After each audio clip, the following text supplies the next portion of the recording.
la opción del canal en inglés o el canal en español. Y ustedes pues escogen el canal en español para escuchar la traducción simultánea del evento. Muchísimas gracias. That's it. Great. Thank you so much, Bianca. And of course, if there are any questions about the Spanish speaking instructions, please feel free to enter that information in the chat because we want to make sure you're in the right space and that you will be able to connect with your Spanish speaking interpreter. So we're going to go ahead. We're about 2 or 3 minutes before getting started. And we want to ask you guys a question and we want you to respond in the chat. So, first question, and that question is, what is your favorite ice cream? Since we just had lunch, you know, we got to think about something sweet to top off that nice little healthy lunch you had. So we can cheat a little bit and go ahead and put in the chat what your favorite ice cream is.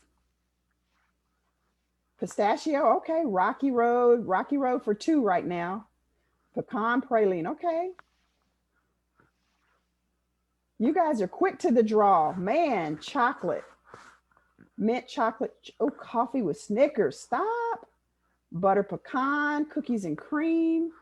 You know what? See, I'm gonna have to go ahead and end my session. I get to close my screen off when Mr. Dorsey comes on. So I'm gonna have to run and give me some ice cream while that happens. Pistachio almond. Okay, I see you, co-host. Someone's favorite ice cream is coffee. Of course, that resonates with me. Awesome. Butter pecan. So I don't know. We need somebody to be tallying this up so we could see who's winning right now. But butter pecan's in there pretty tight. So if you're a butter pecan, I can't even get it out. If you're a butter pecan fan, you might want to go ahead and drop that in the chat because right now butter pecan's in the lead. Lemon ice cream. Interesting, Donald. Lemon ice cream. All right. A tie between coffee and cookie dough. You know, you could just mix those two together. That might make for an interesting mix. I wouldn't eat it, but it's worth a try. Cheesecake ice cream. All right, then. And Rocky Road's coming in a close second. Banana nut and then white chocolate almond. Wow, decadent. Okay, Miss Diggs, salted caramel ice cream. That sounds tricky and good and real fattening. Nice. And you could, you know what? You can change your mind or you can put more than one ice cream because I believe you can have more than one favorite, right? That's just me. Oh gosh, pecan turtle by Creamy Creations. I could just do the pecan turtles without the ice cream. So nice. Butterfinger, not Butterfinger, y'all. Butterfinger. Butterfinger ice cream. That's some good stuff too. Yep, butter pecans. I think butter pecans kind of taking it right now. Chunky Monkey. Okay, I have not had Chunky Monkey ice cream. Can you put in the chat what is in Chunky Monkey? I'm guessing bananas and chocolate, probably. That's unique, Nicole. Thank you. Chocolate covered cherry ice cream. Wow. I see we have some. Oh, wait. Butter pecan is coming in first with 5 votes right now. So we also had that there's not a favorite from Diane, but she wanted to make sure that she can enjoy her run to Dairy Queen. So, all right, I'm getting the cue that we're going to go ahead and get started. So again, thank you so much for joining us this afternoon. My name is Vicki Coffey, and I'm your moderator for today's keynote presentation. I'm very honored for that today. Just to make sure you know you're in the right place, we're at the 21st Central Texas African American Family Support Conference. And so if you're not supposed to be here, you might want to bounce off, or if you need some positive motivational information, then please join us and stay with us. For our keynote presentation today, you are in the right seat, finding purpose at the nexus of your passion, proficiency, and positioning. Wow. While we wait for more people to join us, we're just going to keep on. You guys are putting it in the chat. Peanut butter chocolate, Mexican hot chocolate. So before I get started, I would just want to give a shout out to our sponsor for this session, and that sponsor is Methodist Healthcare Ministries. We are so grateful for your support and in helping make this event possible. Now, of course, you know, we got to have a few housekeeping rules. before we get started. And you guys have already heard these, but just to go over them again for people that are just joining us for the first time. This is a safe, supportive environment. So please help us to maintain a respectful, inclusive environment. We want to make sure everybody feels welcome here and feels safe. It says we're supposed to ask you to mute yourself at all times. I think we've done that for you already. So you can jump up and down and sing and say whatever you want to say, and we probably should not hear you.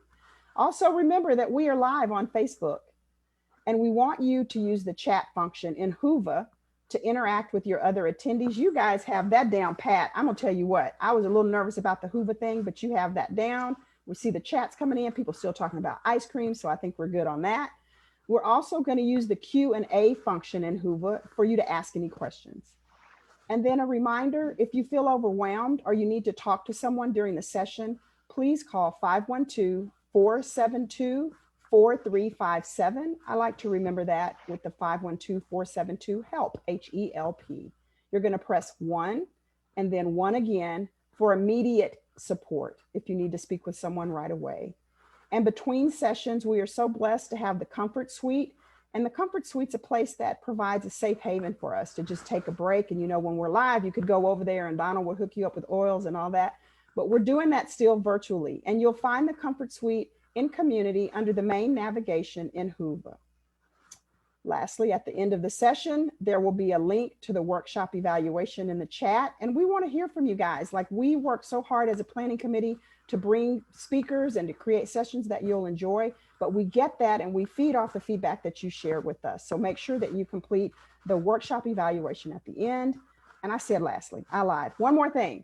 I also need to remind you guys that we got merch, y'all. We got nice merchandise. So be sure and check out our online store for your merchandise at ctaafc.com/shop. Whew, I think I'm done keeping house. Please join me in welcoming our keynote speaker, Mr. Billy Dorsey. Just to tell you a little bit about Billy, Billy signed his first recording contract with his group Serenity at the age of 19. And by the age of 21, he found himself homeless, sleeping on cardboard boxes, and eating out of trash cans, while battling crippling depression and suicidal thoughts. But Billy refused to succumb to the darkness, y'all. It was darkness all around him, but he was determined to achieve his dream of creating music. He overcame the streets and he reclaimed his dream, y'all. I know, you can go ahead and chat that up. There's some praise behind that. I'll say he overcame the streets and he reclaimed his dream. Billy wrote songs with J.R. Rodham for Nicki Minaj, for T.I., Day 26, and B.O.B. Billy also collaborated with Lecrae Moore of Reach Records to write and produce songs alongside his team, The Bridge, on a series of albums that topped the Christian, gospel, hip hop, and independent Billboard charts. He won a Grammy in 2013, 2 Dove Awards in 2012 and 2013, and 2 Stellar Awards in 2012 and 2013. Billy is an internationally acclaimed public speaker, life coach, preacher, record label CEO, songwriter, producer, and philanthropist. Man, you can learn a little bit more about Billy. I don't know what else is left. What else could one person do, right? You can learn a little bit more about him by reading his bio in Whova. So now let's enjoy this presentation, and then we'll be back together soon for a live Q&A. Mr. Dorsey, take it away. Thank you, ma'am. It's an honor to be with you guys today. I'd like to start by sharing a story with you if I can. Just humor me for a second. It was but another in a sea of endless nights. This one so cold that I could have seen my breath crystallize before my eyes had there been light left enough to see. I'd been homeless at this point in time nearly a year, long enough to have figured out that I needed to cocoon myself within my sleeping bag in order to allow my body heat to keep me warm enough to survive, lest I freeze to death in the night. This particular night, my friends had brought groceries and made sure that I had enough for me to eat. And I remember going to sleep thinking that I was going to be okay, that no matter how bad my circumstances were in the middle of homelessness, that I might just be able to endure. But as I zipped myself in my sleeping bag and fell asleep in the cold of night, I remember waking up still in the darkness to the sounds of rats eating the food that my friends had brought for me.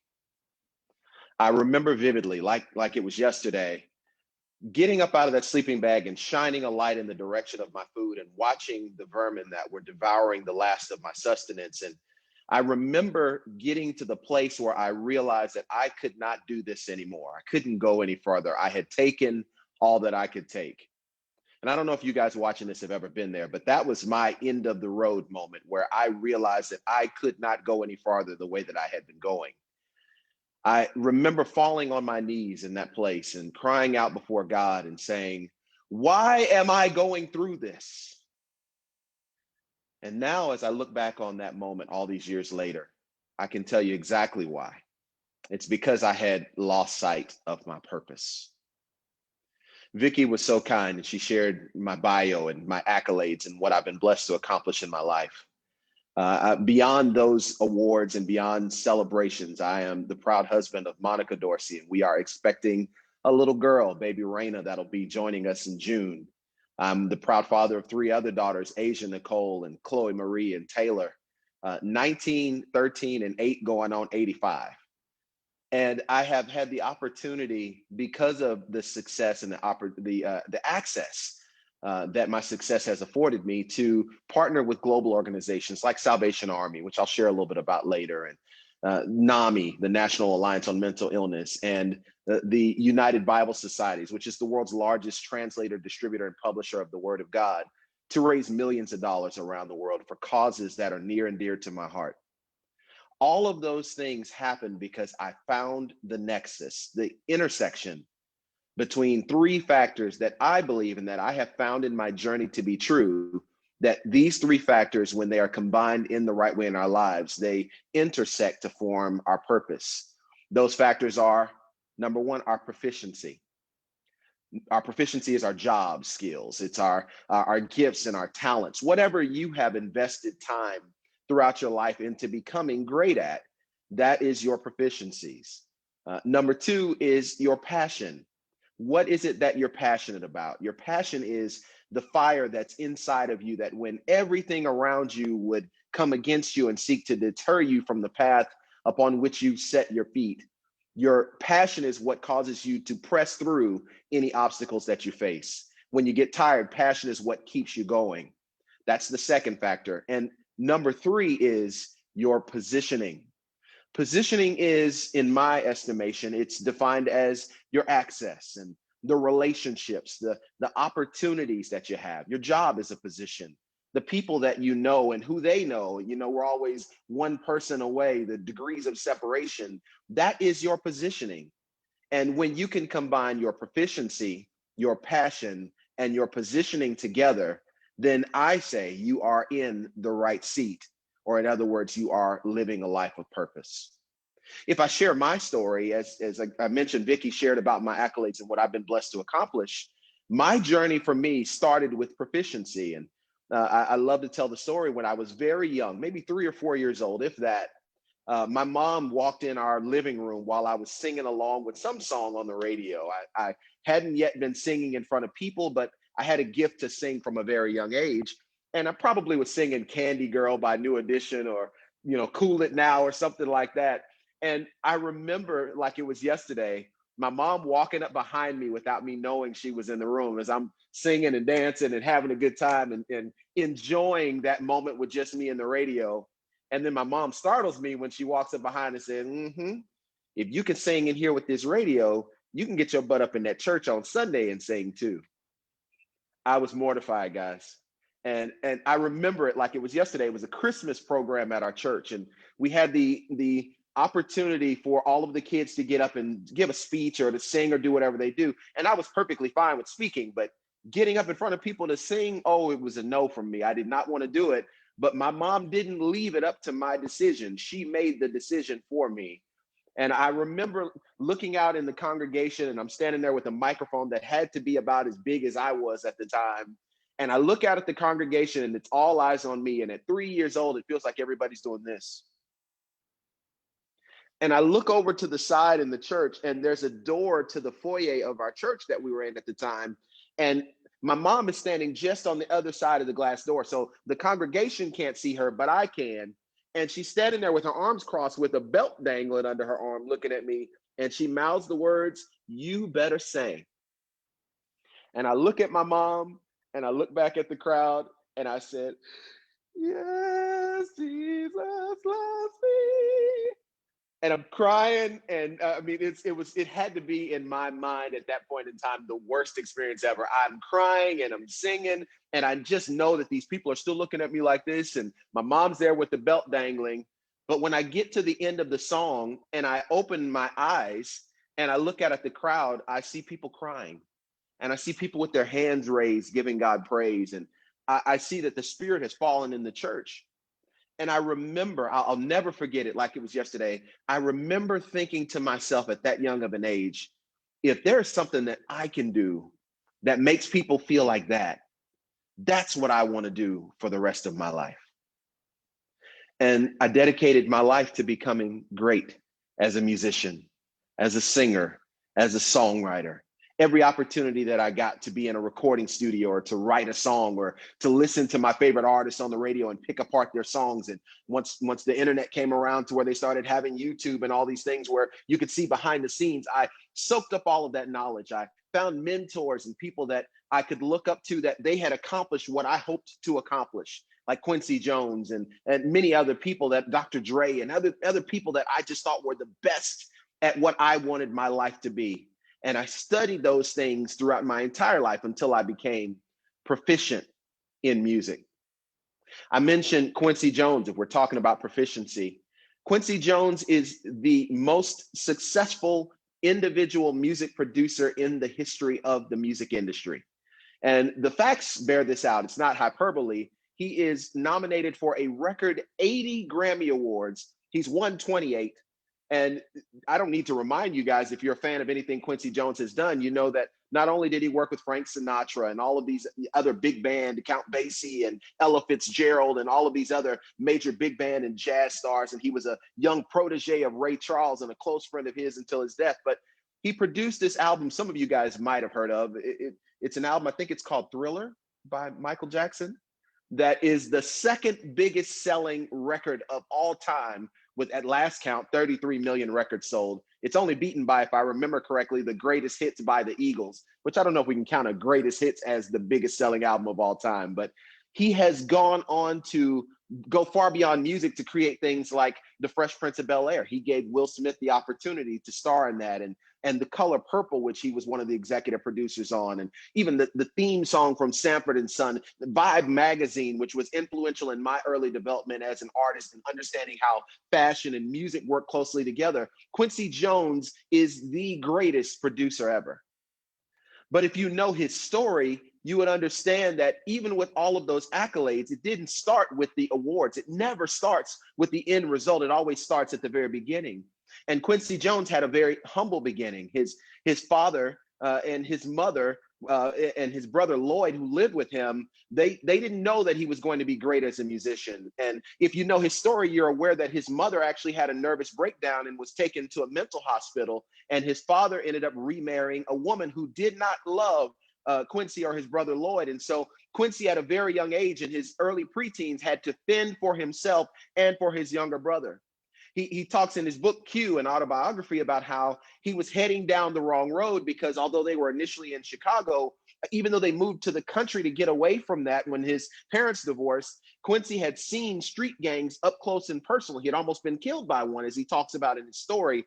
And he was taking his younger brother and all of the other young guys that looked up to him down that same road, thinking that I've got to be like the gangsters and I've got to be like the guys that are running the city and that have so much authority and that they're the ones making the money and driving the flashy cars and all of those things. And he was taking his younger brother and his friends one day to go and raid a place called the Armory, where they were looking for food because his stepmother would not feed him. She would only feed her children and not he and his younger brother Lloyd. So as they're breaking into this property called the Armory on a military base, they're breaking into this place so that they can steal food. In one of the rooms, after they had gorged themselves on ice cream and cookies and all the other sweets that they found, In one room off to the side, there was a piano.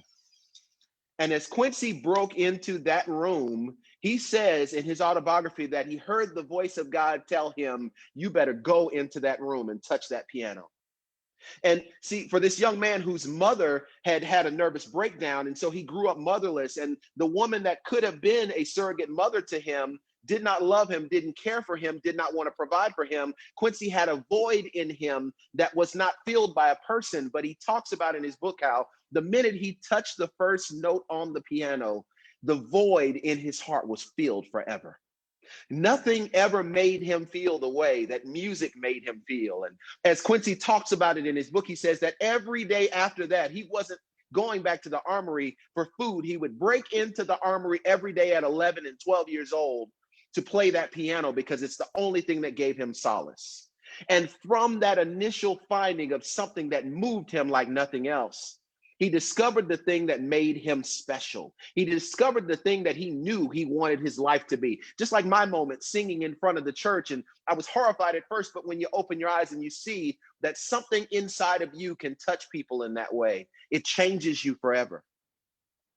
And from that initial seminal experience with Quincy Jones, he went on to study music in all of its forms.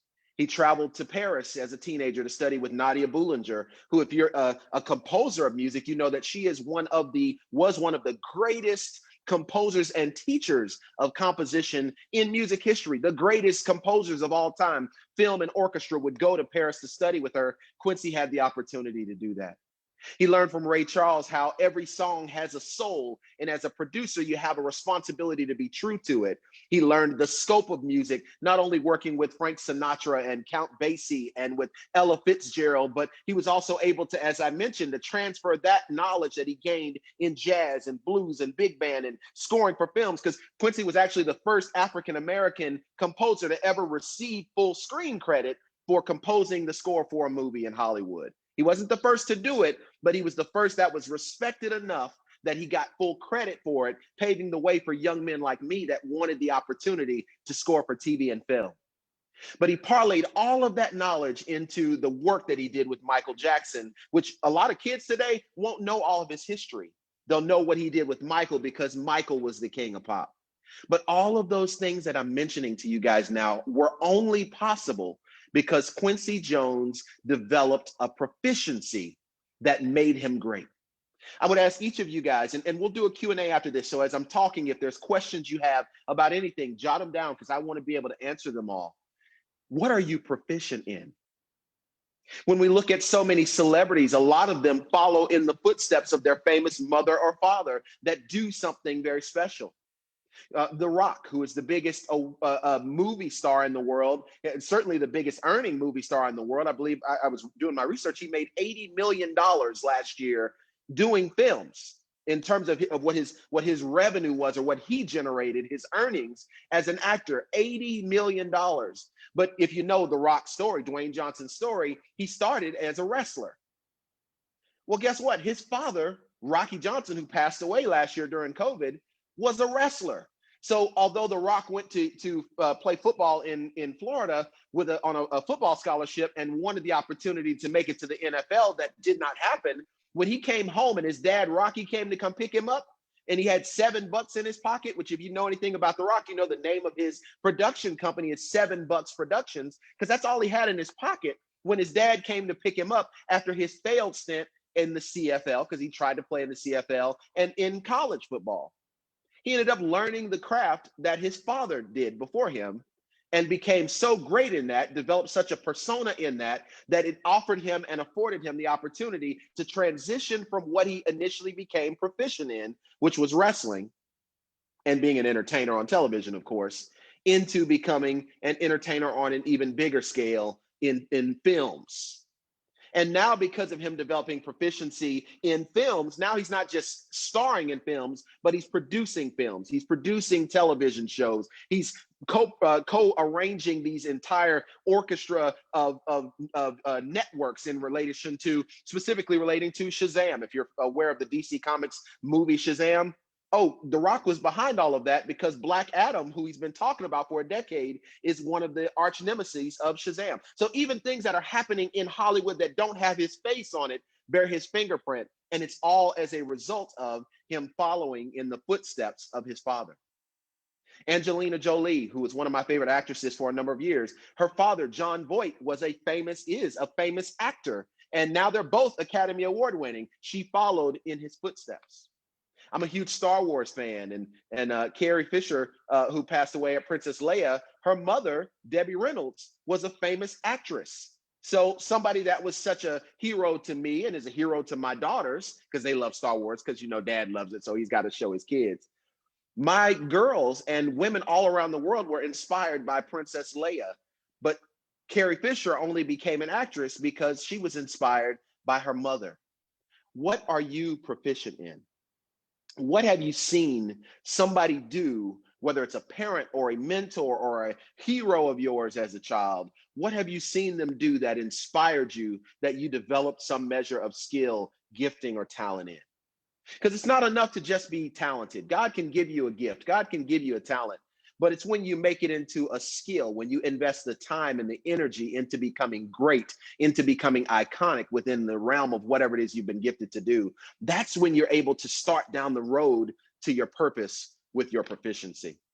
I'll share one more story about proficiency, one that you guys probably heard before, but that as I was doing my research for my book, In the Right Seat, that I released during COVID, talking about this very thing, it really blew me away. I don't know if any of you guys love KFC chicken, but if you do, you've seen obviously the logo or the icon for KFC is Colonel Sanders. Well, Colonel Harlan Sanders, we know him for all of the recipes and all of those biscuits that I can't get enough of. I'm big on fitness, but I love the KFC biscuits, y'all. You just got to pray for me. But we know him for what he accomplished later in life. But if you know his story, you know that his mother and father, Meredith and Wilbur Sanders, that his dad died when he was 6 years old. That he grew up very dirt poor with two younger siblings. And when his father died when he was 6 years old, Harlan's his mother had to go work in the tomato canneries so that she could provide for them. She sewed for people. She became a seamstress so that she could provide for Harlan and his two younger siblings. So guess what? When he was 6 years old, Harlan Sanders had to learn how to cook to provide for his younger siblings because his mother was working two jobs in the absence of his father, who had passed away. He didn't start frying chicken to make millions of dollars. He started doing it and built a proficiency in it out of necessity. Sometimes the thing that you're going to do that determines your trajectory is not something glamorous, but it is something essential that you learn how to do to survive, and it ends up creating a life for you. Harlan Sanders, as he went through life, he got away from the thing that he did as a kid out of necessity.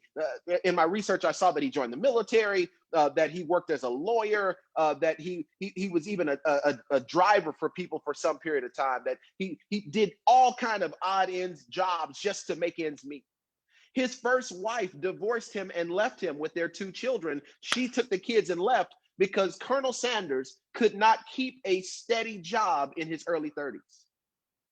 He had the proficiency all along that would define his destiny, but he was running from the thing that he only did out of necessity, only did for survival. And it took an opportunity that he got later in life to manage a gas station where he was able to say, you know what? I've got all these people coming through my gas station. I'm going to cook my chicken for them and provide meals to make extra income. And it became so successful that although he did face other challenges, he was able to start licensing out his chicken to other places around the first region, then the state, then nationwide. He was able to start licensing out. He would drive in his car and his second wife would sleep in the car with him while he would drive around the country to license his chicken to places to sell as long as they gave him a nickel a person.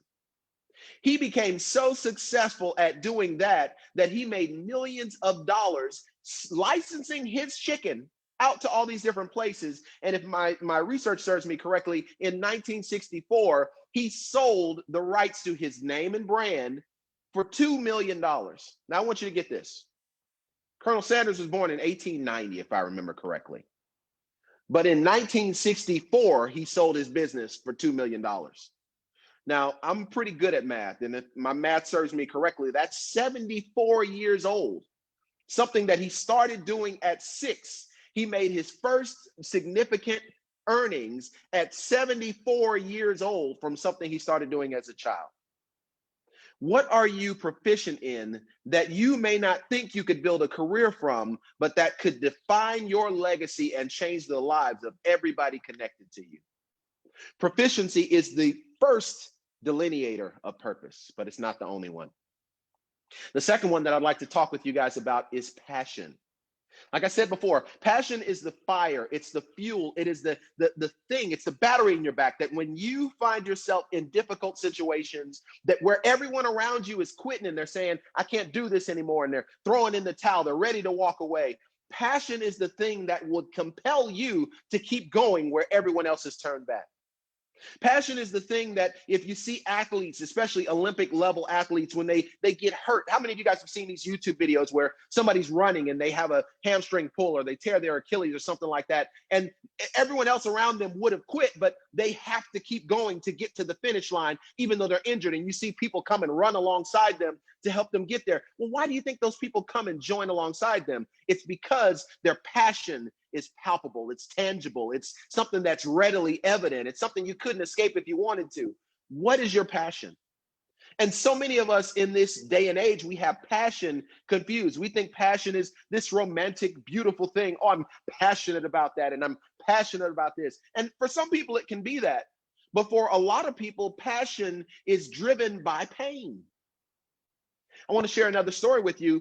Some of you guys, if you're fans of America's Got Talent, you might be familiar with someone named Christina Wells. She's an artist that I have had the great pleasure to produce and to know very well. She's a sister to me, and I love her dearly. But a couple years ago, I didn't know anything about her. I don't watch AGT. I've been so busy in the studio that those reality shows, unless one of our artists is competing, I just don't have the time to watch them.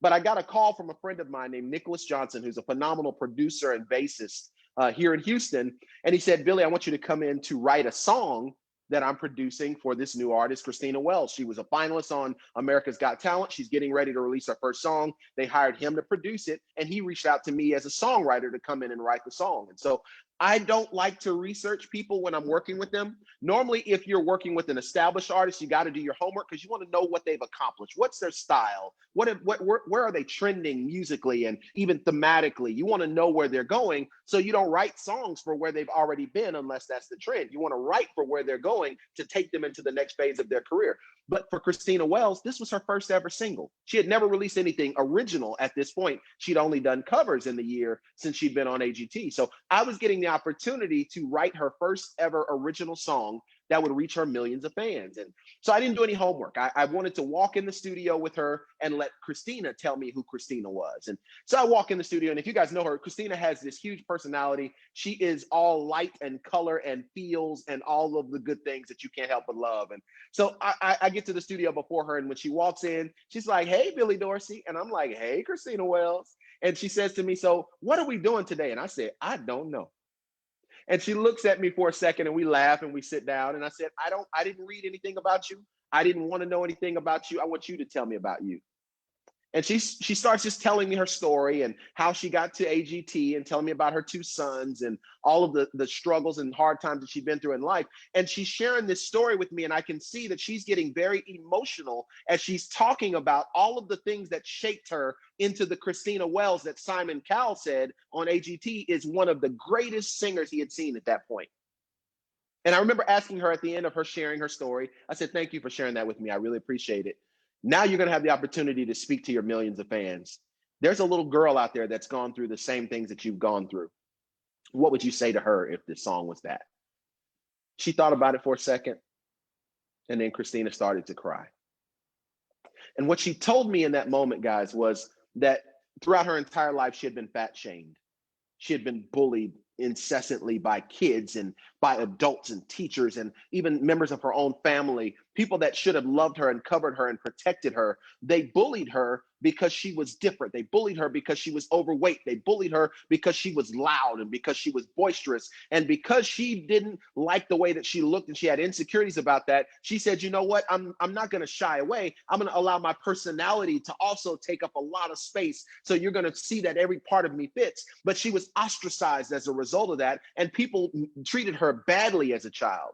And as she's crying, she tells me, Billy, if I could talk to a little Christina, I would say to her that it's not about what people want you to be. And you don't have to let people put you in their box. That no, you're not going to be quiet. And no, you're not going to let them lock you down and make you feel like you're less than. She said, Billy, I would tell them that they need to raise their head up and poke out their chest and tell everybody that would try to bully them that I'm here and you're going to love me. I'm coming, ready or not. And yes, she did take that "You're Gonna Love Me" from Jennifer Holliday, and we had a good laugh about that from Dreamgirls. But as she's talking, I started writing. And the words of Christina Wells' first ever single released after her stardom on America's Got Talent is a song called "Ready or Not." And it says those exact same things. No, I'm not gonna fit in your box. No, I'm not gonna be quiet. You know, you're not going to lock me up and hide the key. You're not going to do that to me. I'm going to be everything that I am.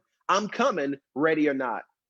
That song, guys, became so successful that USA Today covered it and listed it in their magazine or their publication as a rallying cry for bully teens. And this past year, just after COVID, we did an interview. We produced an interview with Christina Wells in partnership with KHOU Channel 11 here in Houston, that we shot at my recording studio, Wire Road in Houston, Texas. And that interview, sharing the debut of Christina's song and talking about the same story that the song encompasses, the same thing I just shared with you, was nominated for an Emmy, which is the biggest award in television this past year. Something that started from Christina's passion, her sharing her heart and talking about all of the things that hurt her, that has gone on now not only to be recognized for the biggest award in television, but to become a theme song for young kids that have been bullied for any of the things that Christina has faced. She found her passion and it led her to her purpose. Some of you guys watching this might say, well, Billy, I don't know what my passion is. I don't know what that is. And I would tell you guys that I had the opportunity to see some years ago, 2015, I was a youth pastor at a church here called Higher Dimension in Houston. And I got the opportunity to go to hear a pastor that I greatly respect. His name is Andy Stanley. Some of you guys might be familiar with him. Andy Stanley, we got to go to a conference that he was doing at his church there in Alpharetta, Georgia. And he was talking about finding your why. And one of the things that he says to this huge auditorium full of pastors and youth leaders like myself and other people that are responsible for shepherding people, he says, anytime that a leader connects to their deeper passion, then they start to attract other people to them that are not even in alignment necessarily with the life of that person. They didn't have to go through the same things as you, but they're connected to the passion that drives you. It's what brings together teams that become greater than the sum of their parts. And he said something after that that changed my life forever. He said, for everybody in this room that you don't know what your passion is, what breaks your heart? And in that moment, in this silent auditorium, you start hearing everybody go, wow, wow. What breaks your heart?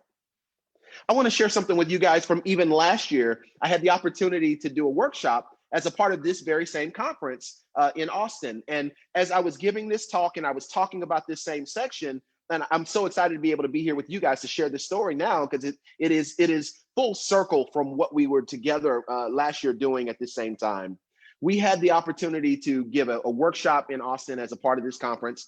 And as I was talking about the pain paradigm and sharing that perspective, I asked the audience, I said, you know, what have you endured in your life that has driven you from passion to finding your purpose? And there was a young lady that stood up in the auditorium, or in the space. It wasn't an auditorium, but in the space where I was speaking.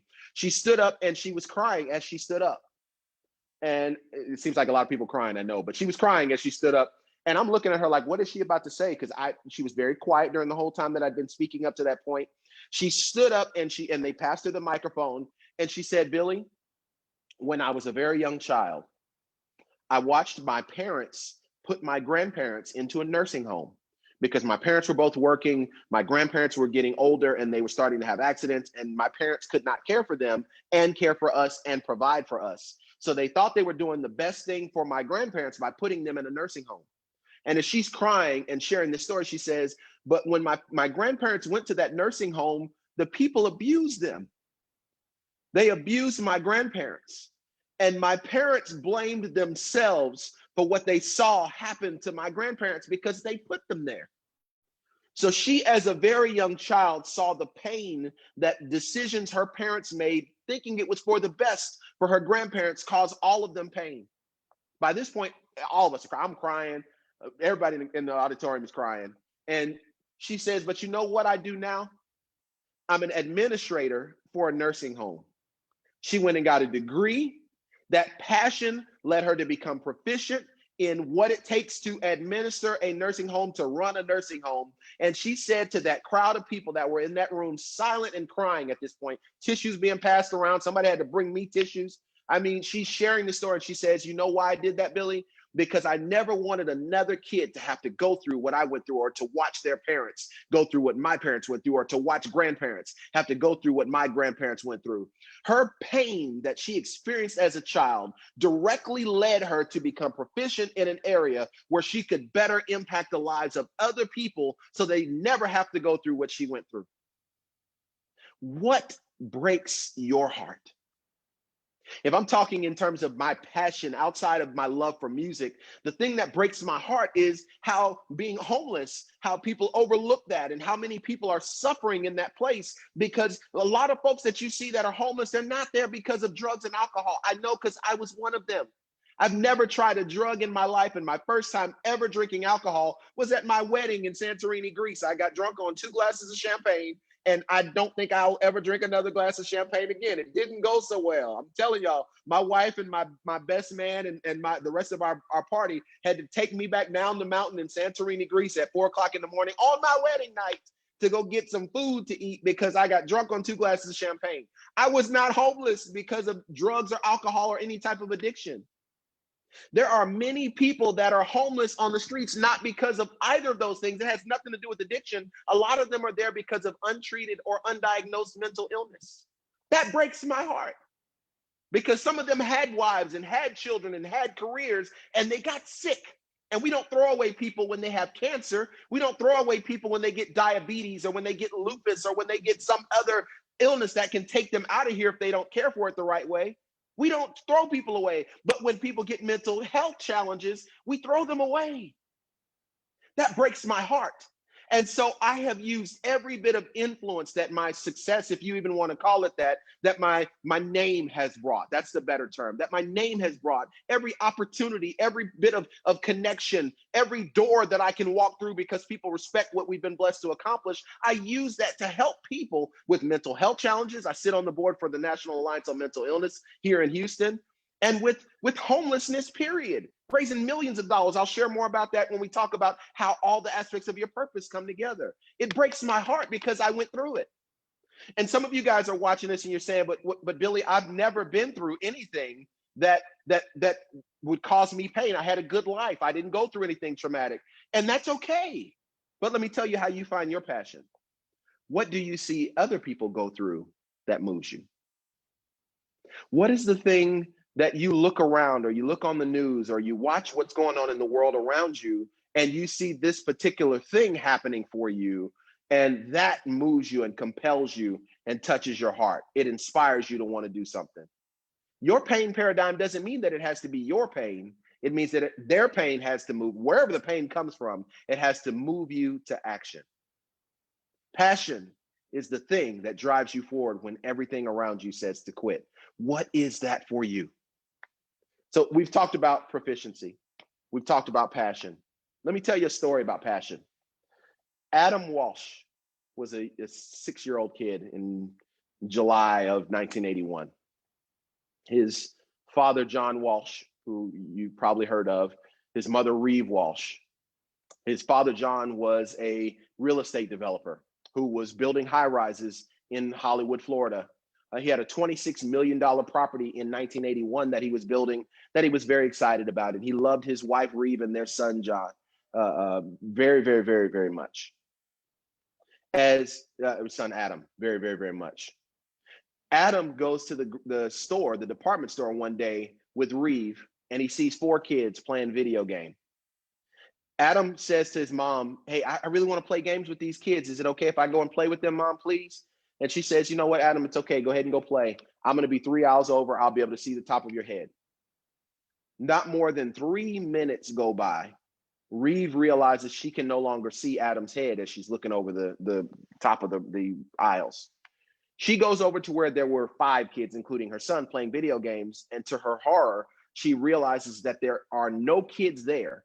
And not only that, but the security guards will not even tell her where the kids are or call on the loudspeaker to ask anyone, have you seen these children? She gets on the payphone outside, because again, this is before cell phones, and she calls her husband, John, who's away in Hollywood, 30 minutes away from where she and Adam were shopping.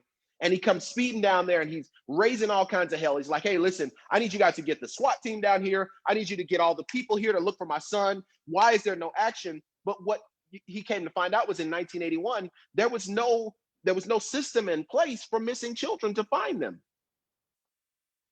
They go on Good Morning America. They have to raise $100,000 to give away as basically, if you find my son, we're going to give you a reward for any information leading to the discovery of my son. That's the only way they could even get media to cover it on a national level. The media would not even cover this missing child. Beautiful son.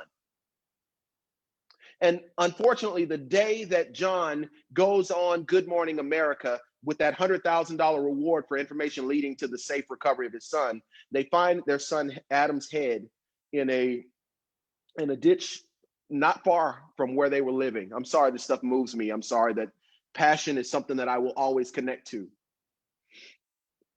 And as John is dealing with the rage of thinking of the fact that his son's future was stolen from him, and that's his legacy, and that was everything he was building for. John was consumed with thoughts of revenge for the person that could have killed their son. They never found his body. They only found his head. John is consumed with rage at the thought of somebody could take the life of my son. He started dedicating himself to getting revenge on the man or woman at that moment. He didn't know who it was that could have done that to his son. And you know who pulled him back? His wife, Reeve. Because what John didn't know while he was in the middle of plotting revenge and stewing in his anger and the venom that he felt as a result of losing his son, he wasn't aware that his wife was receiving all these letters because of their Good Morning America experience and them being on the show from all of these families, not only issuing condolences and praying for them, but from other families who were going through the same thing. And Reeve came to John and said something that changed his life and the lives of countless families forever. She said, John, we have forgotten who the real victim is. The real victim isn't you and me. We're still here. The real victim is our sweet boy, Adam. And if we don't use this platform to help other families that are going through the same thing we're going through, then we miss the opportunity to honor our son's legacy. And you know what John did in that moment? First of all, he listened to his wife. So any husbands that are watching this, that's good advice for you. Listen to your wives. They know the right thing. My wife's not here, but if she was here, she'd say that. I know that's right. He listened to his wife, and he channeled all of that anger, all of that fury into first building infrastructure so that if any other child was missing, they wouldn't have to wonder how we pull police together and how we connect to the media and how we communicate. How do we get the word out that my son or daughter is missing? He helped to build that infrastructure. But he also then went on to form a company that many of you guys have heard of. It's called America's Most Wanted. And it was a long-running television show, but also a website and organizations coordinated with that helped to arrest more than 1,200 convicts that had done wrong to adults, children, whatever, people that were running from the law, more than 1,200 arrests. And get this, they brought more than 60 children safely alive and well home to their families. If John and Reeve Walsh had not taken the pain that they felt at the loss of their son, at his life being stolen from them, and turned it into purpose, that's 60 other families that would have had to go through the same thing that they went through. What breaks your heart? What is the pain that you feel that could compel you to find your life's purpose? And I often say when I get the opportunity to share and to talk in this type of a setting, that while proficiency is important, and that's getting whatever your skills, your gifts, your talents are together, that's vital. And while finding your passion and learning how to harness that is equally important, they're not enough. Take Michael Phelps, who is the most decorated swimmer and Olympian of all time. He has the most gold medals of all time for individual sports. He is the most awarded Olympian ever. If you take him with the proficiency that allowed him to become the world's greatest swimmer ever, and the passion that led him to become great, that led him to spend all of his hours as a youth and a young man in the water, developing that skill, developing that style, developing that ability to cut through the water like a leaf flying through the air, like a bird soaring on the wind. But you take him with that proficiency and that passion, and you put him in the middle of the desert where there is no water. How effective would he ever be at realizing his purpose? Not very, because proficiency and passion without being in the right position will never allow you to realize your purpose. I'll share a story of my own, if I can, with you guys about positioning. I had the opportunity in 2011 to have been working for a company. You guys know that I was homeless. That was 20 years ago. I'll give you a little bit of context. And in the time after that, I started working on music and building my name and working with a bunch of artists here in Houston, but none of the major success had happened yet. And so I had a family and I needed to provide, and music wasn't yet doing that consistently. And so I needed to have a job. And my gift is as a trainer, as a speaker. What I'm doing now, I was doing this in corporate America, where the company would develop software. I would create the training programs for that software, and then I would travel around the country teaching people how to use the software. So even me, public speaking is a proficiency that God blessed me to develop during that time. But in this company, I worked there 7 years. I was going to that job every morning from 9 to 5. I want to paint the picture for you so you get this. I would get up every morning at 8 o'clock, 7:30, whatever time, be at the office from 9 until 5. At 5 o'clock every day, I would leave there, go get something to eat, and then drive to the recording studio that we had across town on Savoy here in Houston. I would be in that studio from 6:30, 7 o'clock at night until 2 o'clock in the morning every single night, then drive the hour back home to where I lived in Humble, sleep for 4 hours if I had that, get up the next morning and go back to work. And I did that for 7 years. But in the 6th year, I had the opportunity to start working with an artist named Lecrae. I got the opportunity to produce, or in that instance, to write and to do some vocal stuff on a record called Rehab the Overdose for him. That was the first #1 Billboard record I'd ever had. But guess what? I was sitting at my desk in that office when I got the phone call that we were doing our record. I get a call that says, Billy, go to iTunes. You got the #1 album in the country. And so I'm sitting at a desk in a cubicle, and I look on iTunes on my work computer. Don't do this. I'm just telling you what happened. Work computer, and I yelled so loud. I was like, oh my God, we got a #1. And everybody comes running over. They're all running around to see what's going on. The vice president of the company, who was my boss, he comes and sticks his head around the corner. He goes, what's going on here? And I said, I got the #1 album in the country. Man. We got the #1. And he said, that's very good. And get back to work. So everybody has to disperse and go back to work. And I'm sitting there at my desk and I'm literally bouncing. Well, guess what? That album goes on to be nominated for the Dove Award for the best rap album, which is Dove Awards is like the Grammys of Christian music. And so I'm on a paid leave. I had vacation time. I take a week to go to Atlanta to the Fox Theater where they're hosting the Dove Awards. So I'm there with Lecrae, and I'm there with Tadashi and Andy Mineo and all of the artists that were signed to Lecrae's label. And we're celebrating this moment together. And guess what? That album goes on to win the Dove Award for the best Christian album, for best Christian hip hop album.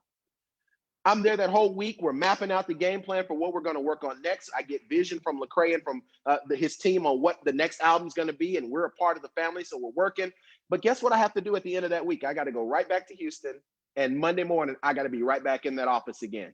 So I'll share this, and then I want to offer the opportunity for questions. I get to that office on Monday morning, and I do the same thing, 9 to 5, clock out from there, clock into my purpose at 6:30. I'm in the studio till 2. I do that Monday, Tuesday, Wednesday, Thursday, and then Friday comes. I get to the office that morning, and when it's lunchtime, the vice president, the same one who came and stuck his head around and said, "What's going on here?" He comes and says, "Billy, I need to see you in my office." And if you've ever worked in corporate America, you know when somebody tells you, "I need you to come see me in the office," and they close the door, it's probably not going to go the way you want it to go.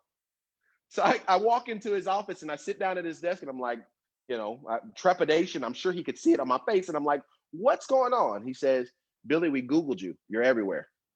And he turns his computer screen around and there is a magazine cover that somebody has done with a picture of me talking about from homeless to Dove Award winner. I didn't even know that they did the magazine.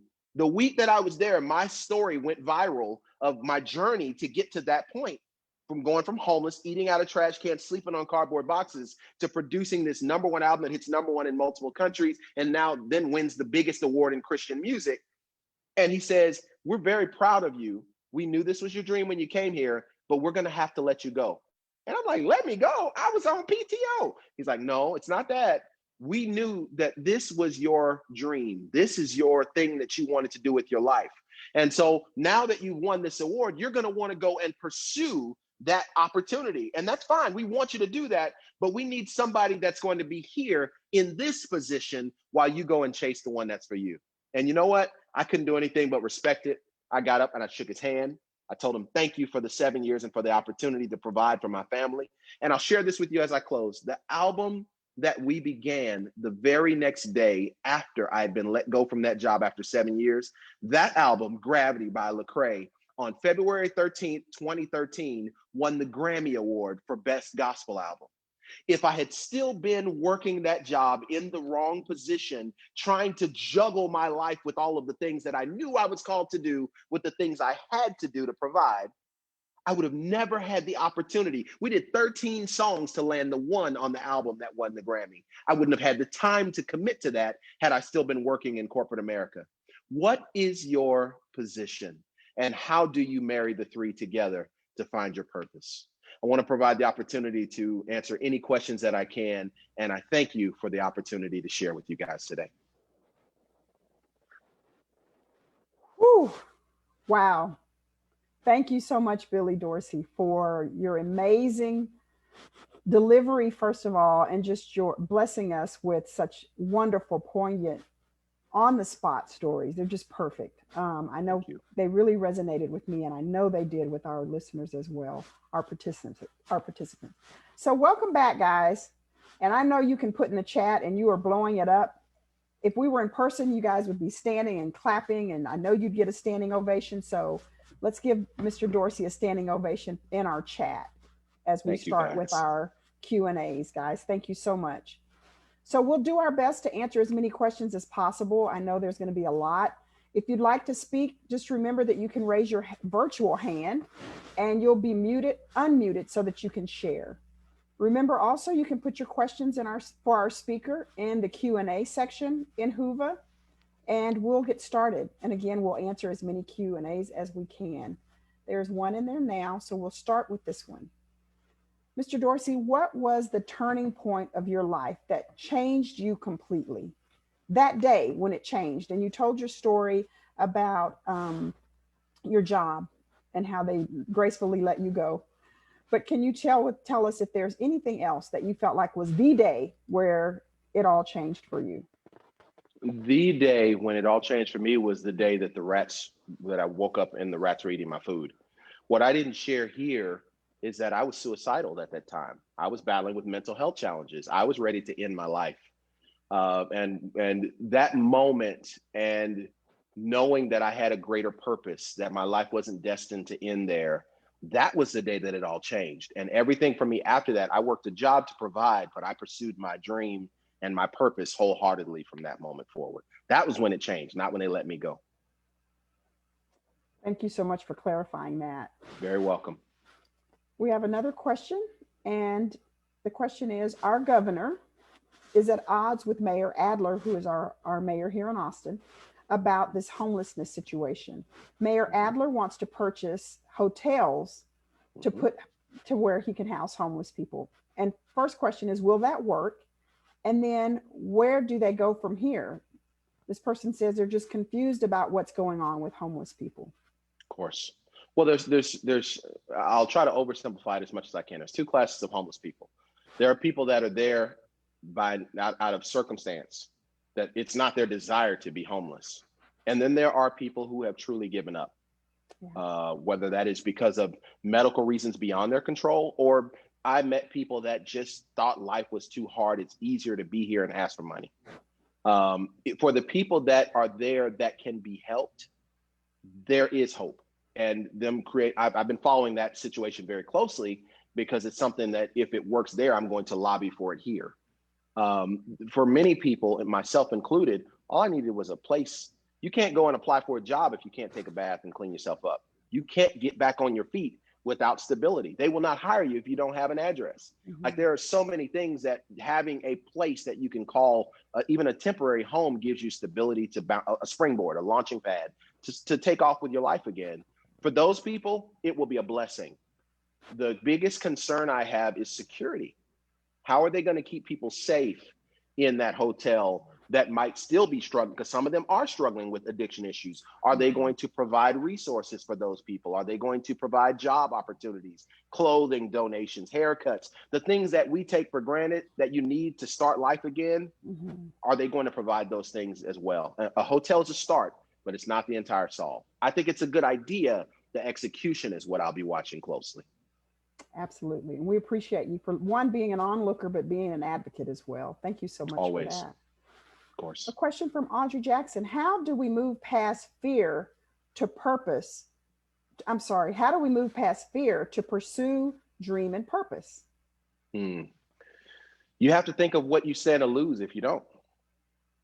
Fear is a powerful motivator. One of my biggest heroes in the music industry, his name is Jimmy Iovine. He and Dr. Dre, he was the guy that founded Interscope Records. So all the stuff that Dr. Dre and all those guys did was on his label. He and Dr. Dre also became billionaires with Beats by Dre when it sold to Apple.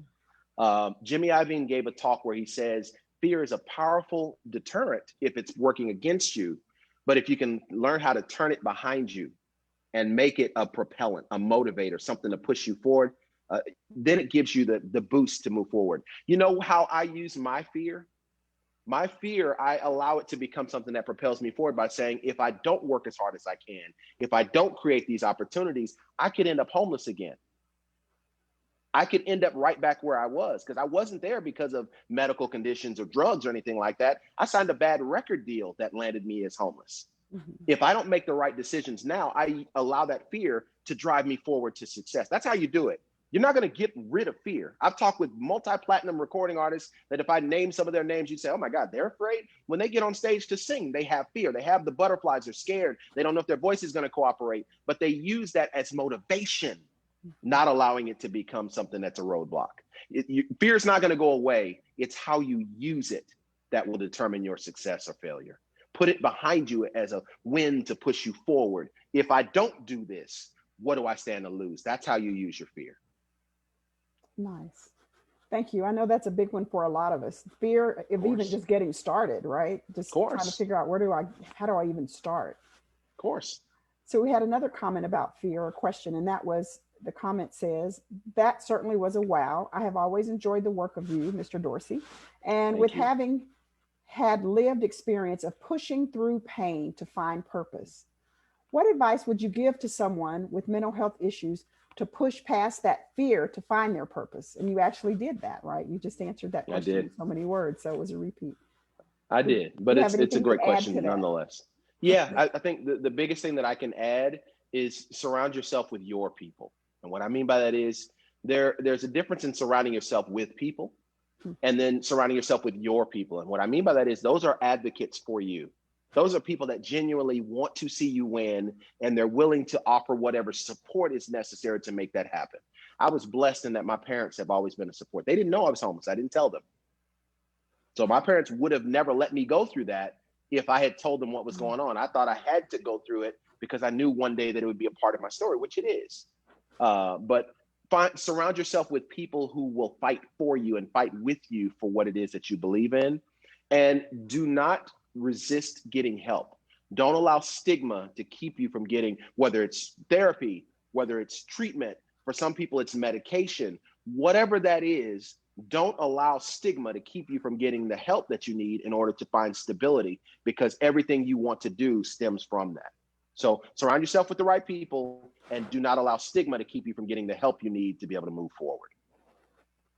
Great advice. So surround yourself with good people. Don't allow stigma to get in the way. But now, this is a good one because I definitely chase my tail a lot. How can you narrow your focus if many things break your heart? What do you find? How do you find that one? The one that makes you cry the most? I mean, where do you go with that? Well, I mean, passion isn't always a painful thing. I mean, you know, like my wife she studied dance since she was a little girl, and she teaches dance at Lakewood. That's one of the things she does at Joel's church. My wife wasn't hurt to want to pursue dance. It's what she loved. It grabbed her heart when she was a kid. Passion is not only delineated by pain. I want to be clear about that. It's a powerful motivator, but it's not the only one. You have to decide this is the key. Which one of those things also aligns in some way with your skills and also aligns in some way with your position, with your access, your relationships? Which one of those passions ties into something that you can earn a living with or build a career or an opportunity with? There are a lot of things. I'm passionate about basketball. Let's keep it 1,000. But when I stopped growing at 5'9", that was a game changer, huh? It was a game changer. I think I might stick with the thing that I'm naturally suited to do. Music was always my gifting. Speaking was always my gifting. So I had to decide of all my there's a lot of other things I'm passionate about, but those were the things that I could build with because they aligned with my skills and they aligned with the opportunities that I had. That's how I would do it. Which one of your passions aligns with a skill or gift or talent you have and with doors that you can walk through to combine them? That's how you find your purpose. If you notice, you'll see some people that are successful in one thing and then they can bounce to all these other things. We watch those people all the time. It's not that their purpose changed, it's that their opportunities change as they become successful. I use The Rock as an example he's in my book too, but I talked about him in my talk with you guys today. He started in wrestling because that was the door that was open to him. But when he became successful there, then the door was open, the opportunity, the positioning shifted where he could step into Hollywood. He couldn't jump to Hollywood in the beginning. They wouldn't have taken him seriously. Start where you are with the thing that aligns with your proficiencies and with the doors that you have available to you now, and it will evolve as you go. Wow, I can't see the chat right now, but I can imagine it's blowing up. There are so many little pearls that you're dropping. I hope we're capturing all of those in the chat. So. If not, for sure, you're getting those in your notes. Okay, no doubt. So next question, what type of wraparound services, if there were some, that assisted you most in moving forward when you were homeless? You know what? I didn't. I'm sorry. I didn't take advantage of any services. If I'm honest, I had a friend of mine and his wife that after I had that incident the incident with the rats eating my food, I reached out to him and I said, bro, if I could just come and sleep on your sofa. I just need to get back on my feet. He was the head of a record label that I had done music production for before I was homeless. So he knew me and saw what I was going through, and he and his family would sometimes come to check on me, whether I was on the streets or wherever. They would come check on me because they lived in that neighborhood where I was homeless, in 5th Ward here in Houston, if you know the area. I just said, man, let me come sleep on your sofa. I'll get up and ride a bus and go find a job, but I need to be able to have a place I can call home to do that. And he and his wife allowed me to come and sleep on their sofa just to get back on my feet. I didn't know that the Salvation Army had all these services to help homeless people. I didn't know I didn't know about NAMI at the time. That's why when I found out about those things and I was already successful and had a name, I wanted to leverage every bit of influence I had to shine a light so other young me's would know that there's help available. I didn't know there was help.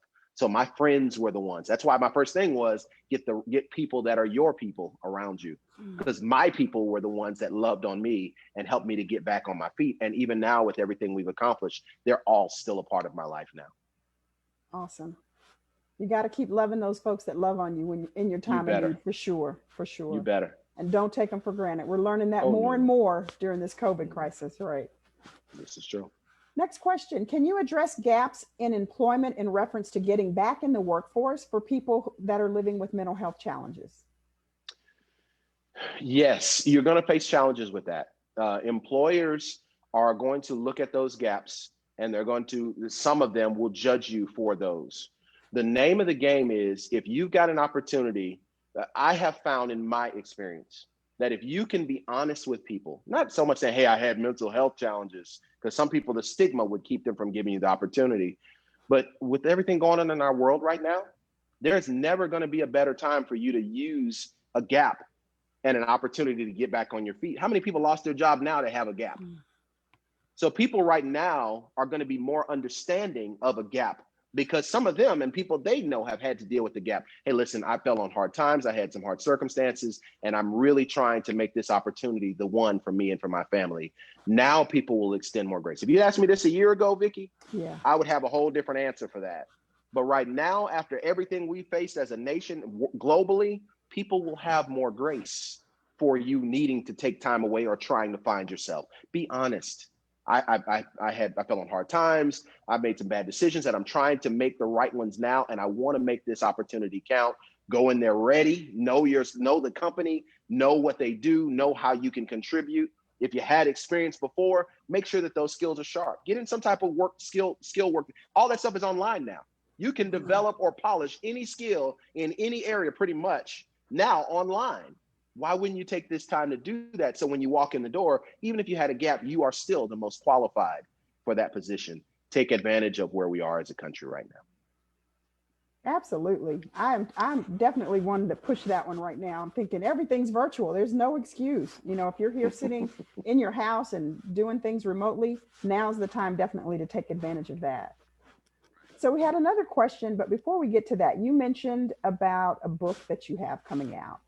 And what inspired you to write that book, and where can we find it? I know folks are going to be wanting to know where they can get that. Got it. The book's already out. I actually wrote it during COVID. The book is called In the Right Seat, and it encompasses all the things that I've talked about and many more stories of people in a variety of industries that found their purpose and how they combine the passion, proficiency, and positioning to find their purpose. And it gives you examples from my own life of things where I've raised millions of dollars and been very successful, combining the three to give you a roadmap to follow. The thought was, when I realized during COVID, about a month in, that we were going to be at home for a while. See, at first I thought it was a vacation. I remember telling my wife, we're going to watch. I'm telling Vicki, I was working so hard in the studio at the time and had so much going on, public speaking. And I just come back from speaking with you guys in Austin a month before COVID hit. Like I was on the go. And I remember telling my wife when it first happened, I thought it might be a few weeks we'd be shut down and they'd get it under control. I was like, girl, we finna eat some good food and we're gonna watch Netflix and catch up on our shows and play video games and enjoy this time. But then about 3.5 weeks, almost a month in, when all the people started dying in New York and those numbers started going up, I remember telling my wife, I call her Queen, I said, Queen, we're gonna be here for a while. We might be here through the summer. And we ended up being home all that time. I told her, all the things that we said we wanted to do that we never had the time, let's do them now. Number one on that list for me was writing a book. So I got my wife and my kids and said, hey, listen, when you see me over there working, let me work. Now, when I'm with y'all watching TV, y'all got my attention, but let me work. I need to get this book done. And I wrote and published and released the book during COVID. And it's available on my website, billydorsey.com. Awesome. Thank you. So I understand that we have someone coming in with a question. So they've raised their hand. If you could go ahead and come in with a question. Okay, thank you so much. Billy, very inspiring. I really appreciate everything you had to say. I have a question. I'm a licensed co-dependency counselor, and I work with a lot of youth as well. And some of my, let's say, young African-American men that come in and they have a criminal history, no GED, and basically an existential crisis. And I'm really burdened to try to find some kind of purpose in life. What can we find in life? I'll ask questions like, where would you like to see yourself 5 years from now? Or, and there's this sense of lack of hope or lack of, I won't have an opportunity to get there. So, I ask about the GED, when would you be interested in that? Or are you, so what would you, if you were in my shoes, where would you start? How would I probe this existential crisis and just to help get on your feet, find something you enjoy doing? If you're dealing with young Black men, let's speak to that specifically. And thank you for your question, Dennis. Those are the wrong questions. For a young Black man that's grown up in the inner city, that in many cases, and I'm generalizing, so I know this is not true for all of us, but If he's grown up in the inner city, odds are his father is probably not in the home, or That's if he's correct. in the home, he's not emotionally there. He has watched his parents or parent struggle to provide. A lot of young inner city men, young Black men in particular, find themselves in a life of crime, not out of any sense of, I want to flash or any of that. That's not what leads to it. It's seeing mom working 2 jobs. It is the struggle that they see their families going through. It is the only family that they know is the gang, the people that are on the street that embrace them, because dad wasn't there to do it. They didn't have older brothers to do it. Older brothers dead or in jail. These guys are my family, so I'm going to do what they do because we do it together. To that young man, he can't see 5 years down the road. And if you're asking questions the way you or I would ask them to each other, you're missing it with those young guys. The thing for them is you start with the pain paradigm. You start, and it's not so much that what breaks their heart would lead them directly to their purpose, but the same way I talked about using fear as a propellant to push you forward, you have to use their pain to do that. You talk about the things that allowed them to find themselves in that position. Why didn't they finish school? Did they stop going to school because they were trying to provide and ended up doing the wrong thing? Why did they not get their education? Was it because they had no role models before them that valued education? My mom and dad weren't going to let me not go to school. I didn't have a choice. But I have many of my friends and certainly people that I mentor that is their reality. They didn't have that to push them forward. So talking about a 5-year plan for them isn't going to work. It is what brought you to this moment, and how do you keep that from happening if you have a son? How do you keep, if you have daughters, how do you make decisions now that make life better for them? That's pain and it's fear, but it's using it as a motivator to turn them from their path. You've been in this situation, young man, and I understand why you got there. They're telling you their stories. You know what got them there. How do we break this cycle?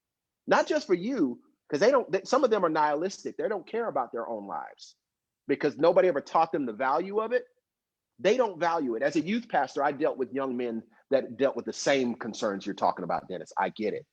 But those young men, that's my conversation. You're here because of what happened to you, but one day you're going to have a son. How do we turn your life around so he has a good example? Your dad wasn't there. How do we change that for you so that your son has you to look up to? Because if you keep down the road you're heading down, if you're even alive, you won't be the example for him, and you're going to watch your son or your daughter go through the same things you've gone through. It's not about the future for them. It's about changing and breaking the cycles of their past. That's how you help them to at least focus in the right direction. I hope that helps. Yeah, I appreciate what you're saying. It's amazing how many even told me they didn't think they'd live to 30. I hear that quite often, that I wouldn't even thought I was going to live this long. And I thought, wow, Mm-hmm.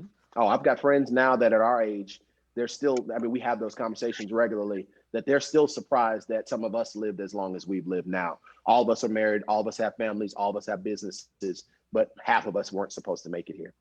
Yeah. It's a common thing. And unfortunately, there are not enough people like you who care enough to ask those questions. So would you think at least kind of encouraging a GED or vocational skills or examine vocational skills would be a good place to start? Yes, it is. But those people aren't going to, and when I say those people, I mean those young guys. They're not going to even open up to you in that way unless they feel you care. You got to show them that you care by hearing their stories and hearing the things that led them to where they are. If they will trust you, if you build enough of a rapport that they will trust you with their pain, trust you with their past, you can help to lead them to the future. Yes, GED, get that education, because then your kids have something to aspire to. Get a vocation, because then you can build a career that nobody can take from you. That only works, though, if they trust you. You got to keep building rapport with them. Yeah. Thank you so much for those answers. Thank you, Billy. Great questions, Dennis. Great question. So I'm getting a flag like, hey, you better start winding it down. So one last question, and that is, what other endeavors do you have planned for the near future? Wow. I am getting ready to, wow, that's a great, I wasn't expecting that question. Thank you for that. I was literally just talking today. I am a part owner in a company called Friendly Sky that we do live stream concerts and events. So we have Sheryl Crow and Winona Judd. On the R&B side, we've got Kenny Lattimore and artists of that magnitude. I just had a conversation today with our sales team. We're looking at expanding that to sports and to public speaking and all those things. So as the world starts to open back up, you're going to see a lot of events that have limited capacity where they're doing some live streaming and some ticketed events, that's what we do. So we already have been doing it for celebrities behind the scenes. We're actually going to step now, as the world starts to open back up, into promoting and marketing that to expand it even more. So that's my number one thing, and expanding the opportunities to public speak. I love this. And I love the opportunity to interact with people, and I want to do it a lot more. And so we're also going to be investing our time and energy into growing my In the Right Seat brand for these opportunities. Well, I would definitely say you are headed in the right direction. You are gifted at what you do, and you found your passion. We learned that you find your proficiency, first of all, which you found, your passion, and then it's about your positioning. And so I would say all of those things have lined up very nicely for you. And we wish you the best. We bless you. We thank you for your time today. And any closing words of advice, encouragement, shout outs, anything you want to share with us before we end this wonderful session. Time well spent. Thank you. I would say to everybody that's watching this, I would just want to encourage you as we go through this time of change. There's never going to be a better time for you to reinvent yourself. If you have spent the years up to this point doing something that you're not passionate about, there's a 2017 study by Deloitte that said 70% of all employees are doing something that they are not emotionally connected to. They're working a job to provide, but it's not something intrinsically connected to their purpose. So you're not alone. Don't feel like you've lost time. You haven't. You've been building skills. You've been developing proficiency in whatever you're doing. But this year, while we're still in this period of flux, is the opportunity for you to reinvent yourself and to find your right seat, where your proficiency and your passion and your positioning intersect for you to walk into your purpose. I can't wait to hear the story. So connect with me at billydorsey.com. I want to know all about you. If I can help you to find your right seat, I'd be happy to do that. I love you guys. Thank you. Thank you so much, Billy. And I want to thank you for just sharing your knowledge and your insight with us, being so honest and transparent. And many thanks to all of you that are out there that are enjoying this session as well for joining us today. We ask again that you please take a few minutes to complete the workshop survey. Y'all already know the drill, right? It helps us know how we're doing. Also, you'll find the link in the chat, so check that out. Go in there and complete that survey. And again, thank you for your time. Thank you, Billy Dorsey, for being here with us today and honoring us with your presence. Thanks again to everyone for participating, for that lively chat. Y'all have this Hoover thing down really well. So thanks for your lively chat. And also, please, guys, be safe out there, and we will see you in the next sessions. So you can go away for a minute, but not for long. Thank you all. Thank you, everyone.